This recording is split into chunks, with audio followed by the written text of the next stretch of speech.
إن الحمد لله نحمده ونستعينه ونستغفره ونعوذ بالله من شرور أنفسنا ومن سيئات أعمالنا من يهده الله فلا مضل له ومن يضلل فلا هادي له وأشهد أن لا إله إلا الله وحده لا شريك له هو الذي خلق الموت والحياة ليبلوكم أيكم أحسن عملا وهو العزيز الغفور سبحانه فإذا أراد شيئا أن يقول له كن فيكون وإن الله ربي وربكم فاعبدوه هذا صراط مستقيم وأشهد أن نبينا محمدا عبده ورسوله وصفيه وخليله أرسله الله بالهدى ودين الحق ليظهره على الدين كله ولو كره الكافرون فأدى الأمانة ونصح الأمة وجاهد في الله حق جهاده حتى أتاه اليقين اللهم صل وسلم وبارك على سيدنا محمد وعلى آله وصحبه أجمعين أعوذ بالله من الشيطان الرجيم يا أيها الذين آمنوا اتقوا الله حق تقاته ولا تموتن إلا وأنتم مسلمون يا أيها الناس اتقوا ربكم الذي خلقكم من نفس واحدة وخلق منها زوجها وبث منهما رجالا كثيرا ونساء واتقوا الله الذي تساءلون به والأرحام إن الله كان عليكم رقيبا يا أيها الذين آمنوا اتقوا الله وقولوا قولا سديدا يصلح لكم أعمالكم ويغفر لكم ذنوبكم ومن يطع الله ورسوله فقد فاز فوزا عظيما ثم أما بعد الحمد لله my dear brothers Allah Azza wa Jal has blessed us with another Jumu'ah. We ask Allah Azza wa Jal to bless our hearts and our minds of understanding and accepting of this khutbah. As we title this khutbah, what is your real focus in life? Firstly, I'd like to send the apologies upon Sheikh Ahmad Tahir, who was supposed to do the khutbah today. But subhanAllah, he hasn't been feeling well ever since he came back from overseas. We ask Allah Azza wa Jal to cure him, to strengthen him, and to bless him. My brothers, please just move forward. Jazakumullah khair. Just keep coming forward, brothers. We've got plenty of room here. Barakallah fikum. Why is it that a group of people who claim to be destined for an abode, for eternal success, are miserably unsuccessful in this life? Why is it that a group of people are meant to be khalifas of Allah Azza wa Jal on this earth, the vicegerents of Allah subhanahu wa ta'ala, but have become slaves to the capitalist society of today? Why is it that if you speak to these people, you ask them these questions, and you speak to them about the atrocities that are committed against us, they say that they are committed because we are Muslims? That's what the answer is. 90% of it because we are Muslims. They say that our civil liberties have been eroded because we are Muslims. We have no rights anymore. But when you look at their lives and you look at the solution that they are looking for, it's somewhere else. It's not in the Quran and the Sunnah. It's nowhere near it. They've gone to other properties, other ways, other obstacles for whatever situation they're in. They're looking at philosophy or ideological ideas. They say that the problem that because we are the Muslims, this is why it's happening to us today. But if you look into their lives and you look at the way they live, it's definitely not from the Quran and the Sunnah. It's something else. They claim. And if you're dressed or you grow a beard and you pray in the masjid 5 times a day and somebody comes to you and says to you, brother, mashallah, you are a practicing Muslim, you're doing great. Believe me, he's lying to you. Because there's so much more focus we're supposed to be focusing on than only upon ourselves. Because this is where we are today. Only what benefits me, I've forgotten about whoever's around me. You have to understand other physiologies for philosophies will work or ideologies for people, but not for us. Only the thing that will work for us is in Islam is the Quran and the Sunnah. That's the only thing that will work for us. To bring back the Izzah in the Muslims is going through the Quran and the Sunnah. You can look anywhere else. but you'll never find it. Allah Azza wa Jal has promised the one who follows his sunnah and the sunnah of his beloved sallallahu alaihi wasallam can never go wrong. But if you go outside of that circle, then all the problems will come to you. No matter where you go, how much money you spend on it, it will never go away. Therefore, if we look upon the life of the Prophet sallallahu alaihi wasallam, upon an occasion that he was speaking to Sahaba, and he said to them about a time which will be full of fitna. Today, we are living a time of fitna. Tomorrow, next year, in 10 years' time, it will get worse and worse. The Sahabi became very concerned, and they said, "Man makhraju minha ya Rasulullah?" What will be the way out? What will be the way out of this, ya Rasulullah? He alayhi salatu wasalam said, in deep concern, Kitabullah. That's the only way. The book of Allah. That is your solution. It's the reason why it came down to us. To hold on to the book of Allah in this time of fitna. This is what we have to do, my brothers. This is why for 1437 years, not a word, not a letter, not even a dot has been changed in the book of Allah. Nothing.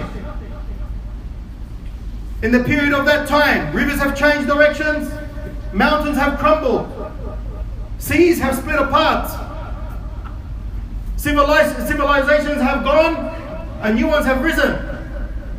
But nothing has changed in the book of Allah. It's still exactly the same as it was sent down to the Prophet sallallahu alaihi wasallam. This is the glorious book of Allah, and He subhanahu wa ta'ala says, "Inna nahnu nazzalna dhikra wa inna lahu lahafidhun." That we have sent it down.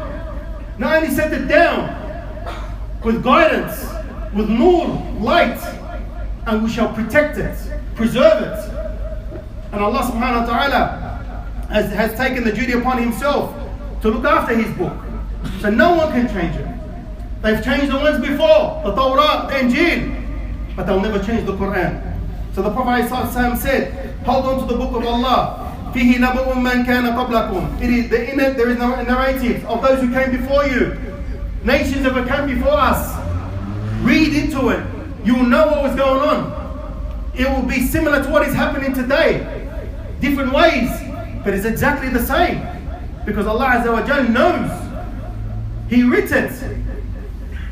And He will explain it to us. The Prophet ﷺ speaking about today, this time now. See, Allah has a thing, my brothers, called the Sunnah. And the Sunnahs of Allah never change. They stay exactly the same. They remain the same throughout all of humanity. So if you want to understand your problems, you understand your dealings, then look at yourself today. Find out what is happening to you. Where are you really going? What is your focus today? What is your goal? Where are we today with Muslims? When we look at the stories of old, you'll find reminiscences of what happened.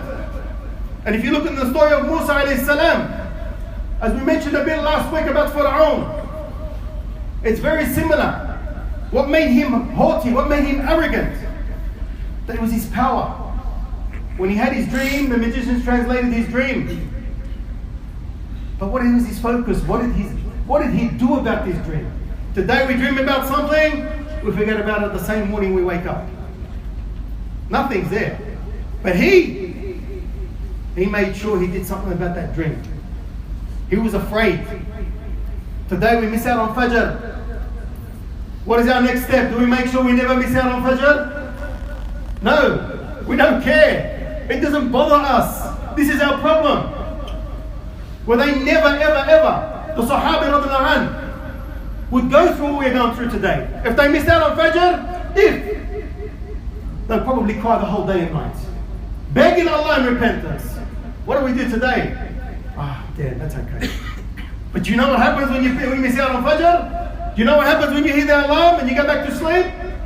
When you actually wake up at the time of Fajr, and most of us do, and you go back to sleep, have you ever thought that the shaitan, with the hadith of Prophet ﷺ says, he urinates in your ear. Can you allow anyone to urinate on you today? Can you? Then how do you allow shaitan to urinate in your ear? How? Can you imagine? I say to myself, and I take it in another way, how would he do it? Hey, take that! Because he doesn't want you. He wants you to drown. He doesn't want you to get up, be successful. He wants you to die there. because that's his victory. But today, subhanAllah, we don't fudge, we don't care. Do we do it again? We don't worry about it. We don't strive on this. When Pharaoh made sure that his dream was not turned into reality, that was his focus, to kill thousands of newborn babies from the Bani Israel. Thousands. That was his aim. And if you look at the powers today, what is their focus? In Iraq, they've killed over 1.5 million. That's what we know. What about the hidden? And Syria? How many millions have died unjustly? How many? Because why? They're afraid of something. They're afraid of losing that chair of theirs. But that's their focus. I will never lose it. I will do whatever it takes to destroy humanity as long as I stay on that chair. That's their aim. To spread the hegemony. They don't care about anyone else. This is exactly the same thing today that Pharaoh had. The same way they are dealing with us today. A policy that you're either with us or against us. And if you're against us, then they'll put you into bondage. What does society or powers of today do? They put you in a bondage in many types. They slap embargoes on you today to countries. Countries can't breathe. They can't sell or buy without their permission. They have resources. They can't do anything with them because you can't sell it. They don't have to go to war with you anymore. When they go to war with you, it's for a purpose of theirs. But to obey and to beat to their command, they slap embargoes upon you today. What are the embargoes today? You go to the airport, they stop you. For what reason? They withhold of your passport. This is what they do to us today in these countries. They withhold something of you. They give you no rights anymore. They want to take that away from you. Because that's their aim, that's their focus. To attack, whether it's us or somebody else, it doesn't matter. So when your people are sick in your own country, in the third world countries, you don't have the medicine anymore. So you want medicine, you have to submit to them. You have to give them what they want. And then you can't sell your resources, as I mentioned. You don't have the infrastructure to sell, to build anymore. You have nothing. It's a form of slavery. What Pharaoh did to Bani Israel is what they do to us today.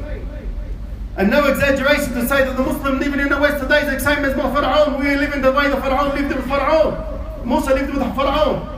We are slapped with these embargoes upon us. When Musa couldn't breathe around certain things until Allah gave him the commands.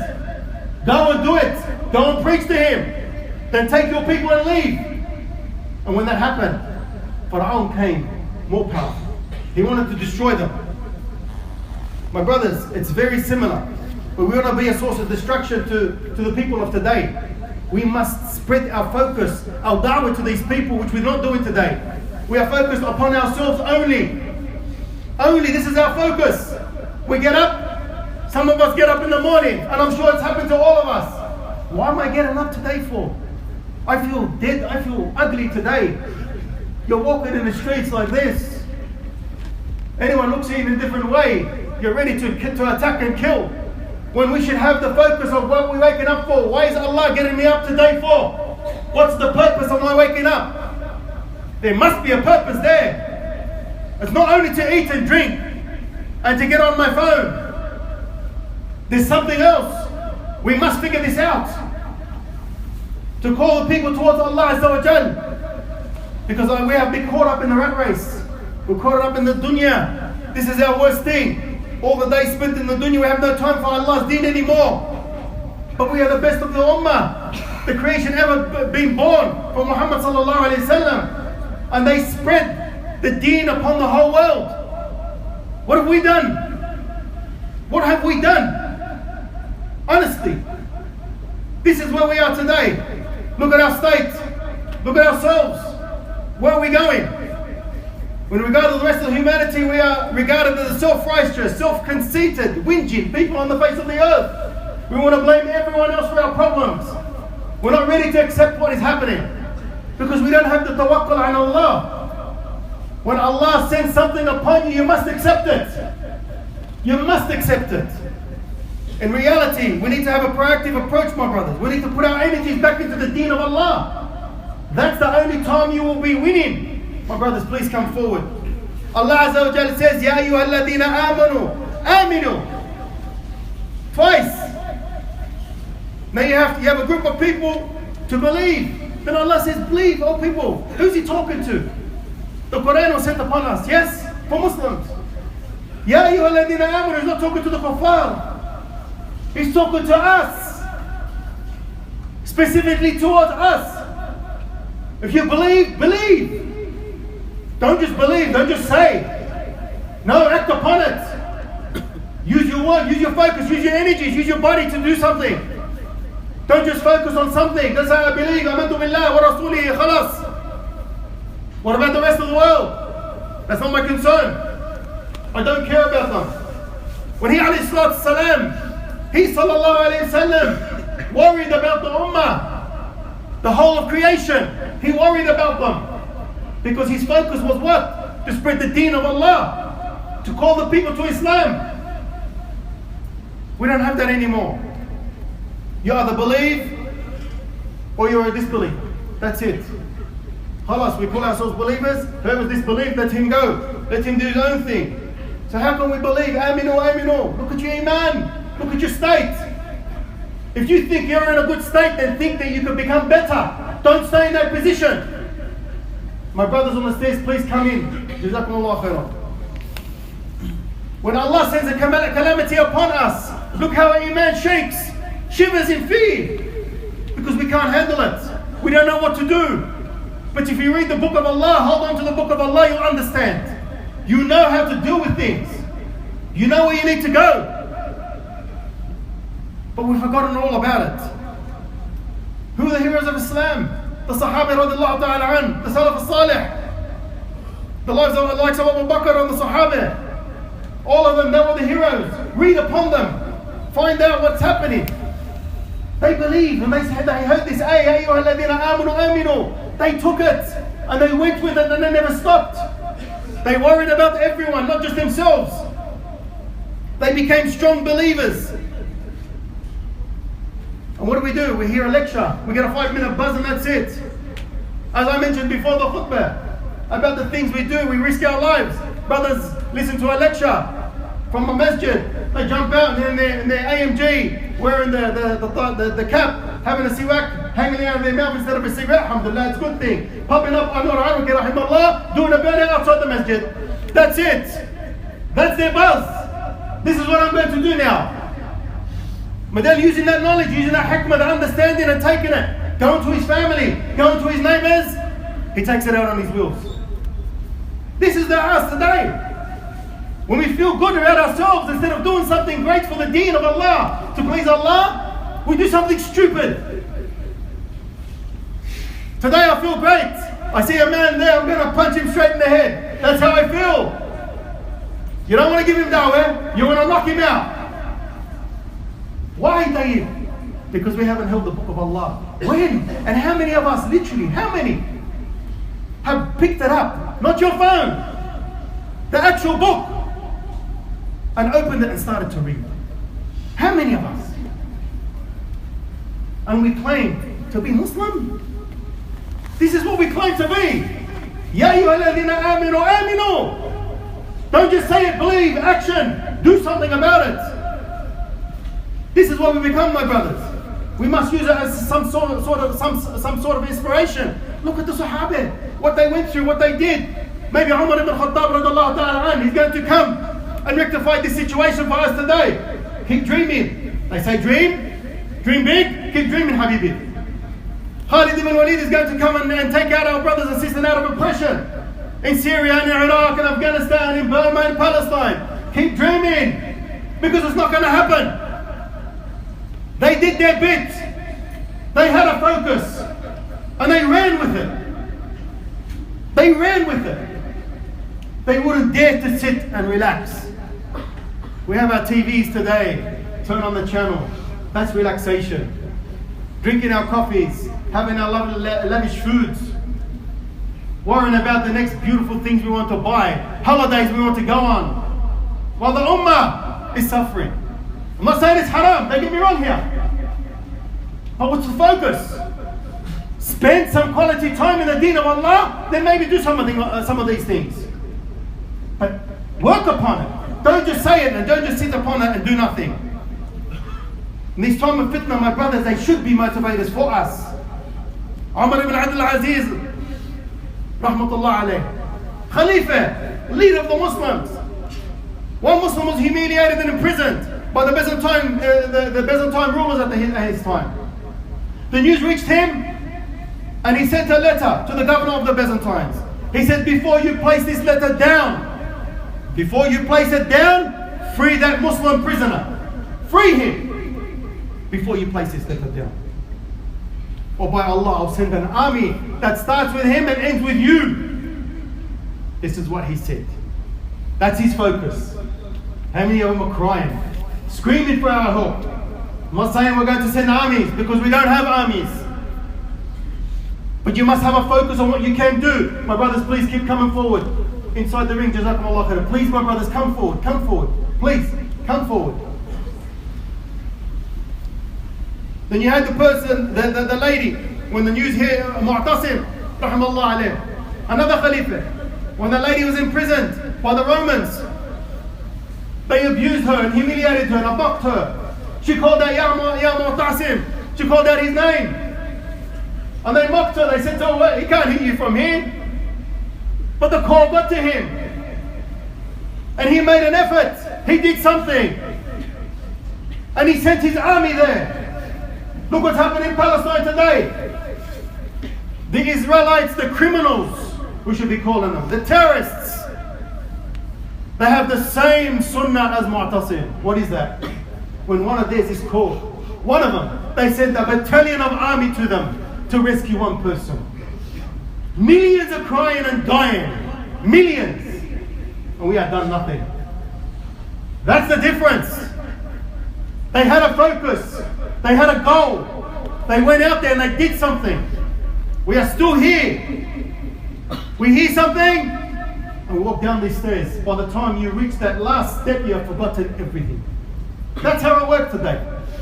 Take this khutbah, go to your wife, go to your family, and tell them nicely, bil ma'roof. What is our aim? What is our focus? What's our next step? Where are we going with this? Are we going to learn more of the deen? Are we going to do something? Help each other? Where's the next step of dawah? We're in the same position. We turn on the TV and we start watching our little show, whatever it may be. He sent down his whole battalion of army, and they will do the same thing. But the difference between Mu'tasim and them criminals, he didn't take out electricity plants, he didn't poison the waters or kill innocent women, children and elderly. But they do it. They do it, that's their focus, because they want that land and they will do anything to get it. Exactly what Pharaoh done to them. They are doing the same thing. Where is our turn, my brothers? Sahib al-Rumi radiyallahu ta'ala anhu, a beautiful Sahaba. He escaped from being a slave and a prisoner from the Romans to another land because he wanted to be with the Prophet sallallahu alaihi wasallam. When the Prophet ﷺ migrated from Mecca to Medina, he only took Abu Bakr radiyallahu anhu. Sahib al-Rumi wanted to go with them, but the Prophet ﷺ said to him no. He told him to wait, be patient. When they left Sahib al-Rumi radiyallahu anhu, he followed them. But when he followed them, the mushrikeen followed him. And they promised anyone that tries to migrate, they're going to kill. So they went after him and they chased him. He got to a certain place and he climbed up a mountain.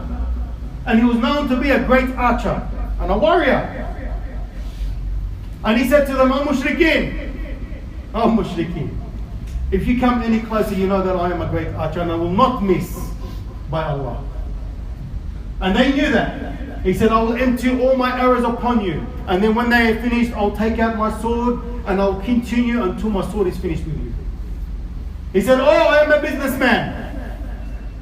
I'll give you another trade." And they said, "What is that?" He said, "You know I am wealthy and I have wealth. I'll tell you where my wealth is hidden, as long as you let me migrate to my beloved sallallahu alaihi wasallam." That's his focus. He had wealth. He gave it all up for the sake of Allah to be with the beloved sallallahu alaihi wasallam. That's his focus. That was his aim. That's where he wanted to be.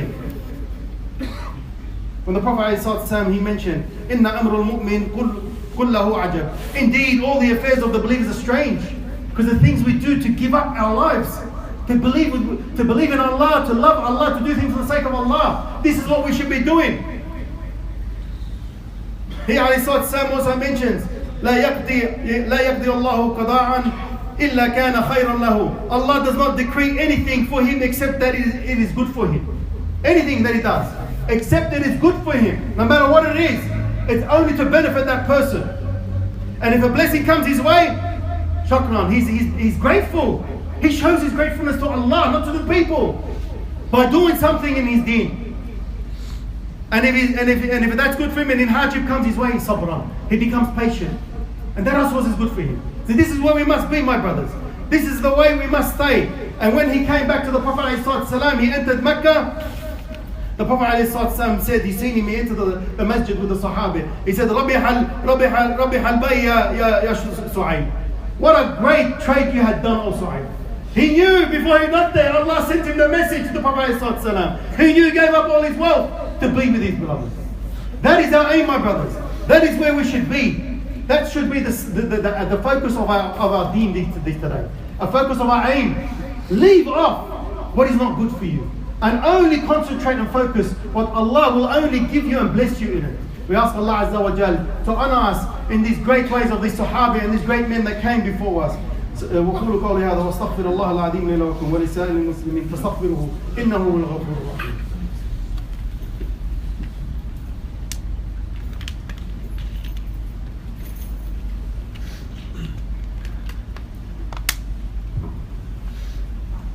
بسم الله والحمد لله والصلاة والسلام على رسول الله وعلى آله وصحبه أجمعين.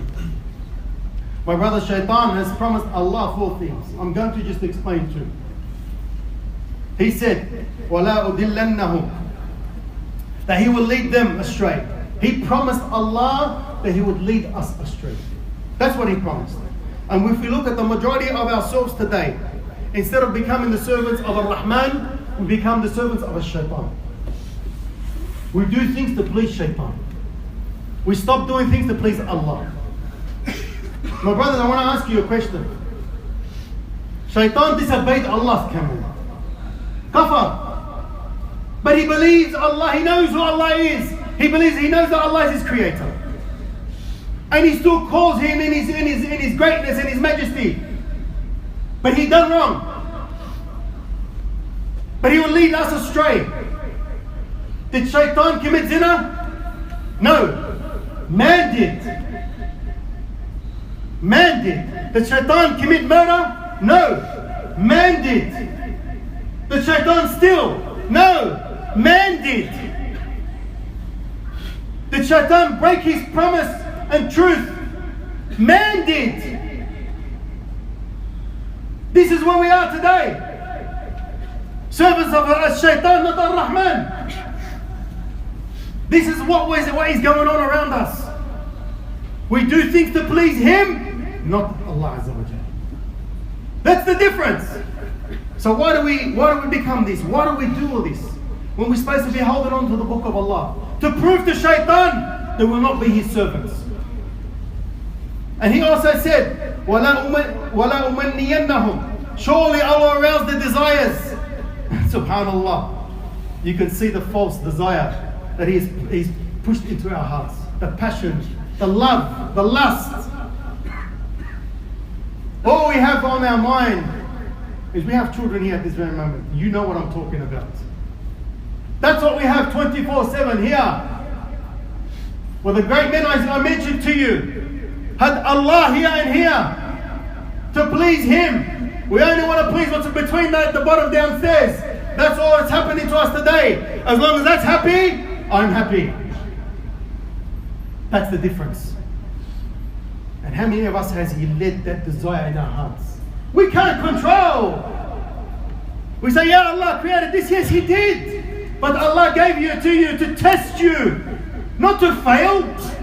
You love the female, no. But how you act upon it is the problem. Vicious, like animals.